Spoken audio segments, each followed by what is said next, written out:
Yes guys, this Kong family again maze, na nimerudi tena kama kawa, na niliwaambia ukiona Kong familia kwenye TV yako ujua mambo mengi na mageni yamerudi tena. So leo maze nimekukujia na mageni zaidi, na kwa hiyo picha ambayo unaona hope umemuona pale Ugobina, na pia tuko na wale wengine ambao wanaitwa Mic Check, na kazi yao huenda mtu akajiuliza kwa nini wako pale kwenye jikoni ama wanafanya nini pale jikoni. Hawa ni watu ambao wanafanya mambo ya content maze. Ni watu ambao wanarekodi mambo ya content. So wamekuwa pale wakifanya podcast yao from kwa 24 hours guys. So vile unajua tu kazi vile inaenda, pia mtu akishafanya kazi lazima achoke kidogo. So ikabidi maze, kwa sababu ya hiyo kazi mrefu ambayo wamekuwa nayo, na pia wakati ambao wametumia kwa kazi ambayo wamefanya kwa kufanya mambo ya content hapa na pale, imebidi washerekee. Na hii sherehe yao maze inatushangaza sana, kuwa wanapikaje ugali na omena maze, ugali na dags ambayo wamepika pale, na tunaona Ugobina mwenyewe ndiye ako kwa mashikani ya kushika sifuria, yani kuzungusha mwiko akivisha pale chakula. Na tunaona pia kuna mabeshti zake pale ambao amesaidiana nao kikazi ya kufanya ile podcast ili kuwe shwari kabisa.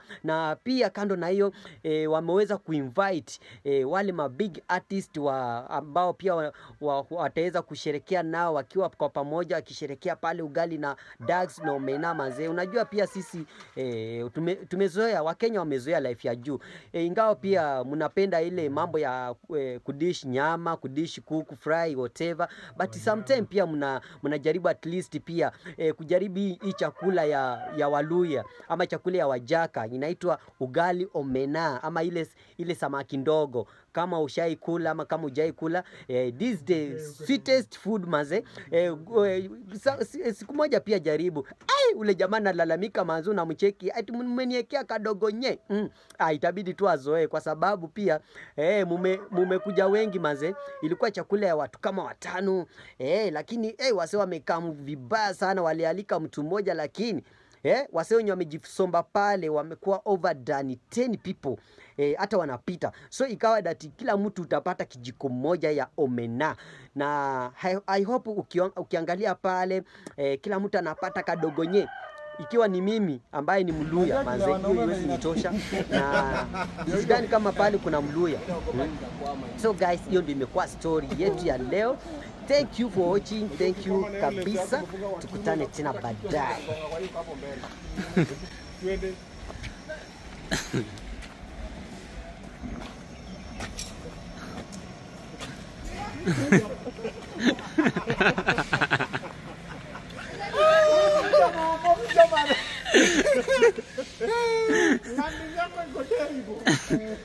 Moja na land 95 kg. Awani ni papa. Sio. Mimi ndio niko 92. Nimetoka kupima sasa hiyo. Niko 95, niko 92 then I'm 5'9". Kwa height. Kwenye nasikia na land.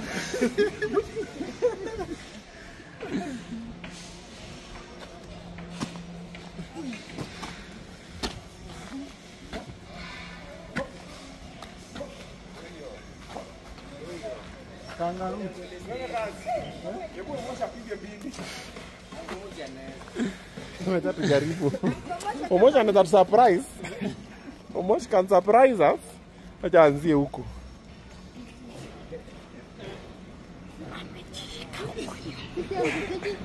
Come on.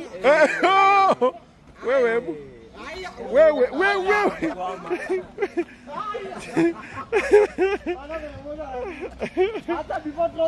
Wajana nayo.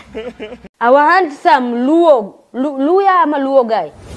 Mtu wetu wa Nyanza, the most loved guy in Kenya. Akona harusi Sunday. Unaweza gezi? Nani anaoa Sunday? Prince Inda. Si anaoa, alikuwa kwa ndoa, lakini ana propose officially na pete. Sasa ile ndoa ni kama aliachana nayo kwanza, propose kwa ile. Na Prince Inda, by the way, sisemi kwa ubaya, lakini kuna wasichana na kuanga wamekufia Prince Inda. Hata mimi kuna time sikuwa natakanga Prince Inda akuwe na wife. Juu Prince Inda, unajua Prince Inda anakuanga na dance skill moja. No sepe. Lazima atimishe kitu. No. Sasa Prince ako na wedding Sunday. Guys, najua mnaona hii video, naomba mfikishieni. Sunday itaenda mbali. Naomba mfikishieni Prince Indah hii news.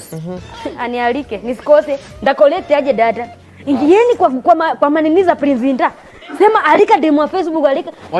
Wacha tukuje na swing. Bas. Mtupiganie, tunaenda hiyo event ya Prince Indah tulete umbea. Tuone ni nini hizo watu wanavaa na Prince Indah usialike tu kina bola, hata mimi nikatajiri kidogo. Alafu kuna rich in the heart. Tunaungana na mimi na wewe tunakuwa rich. Bas.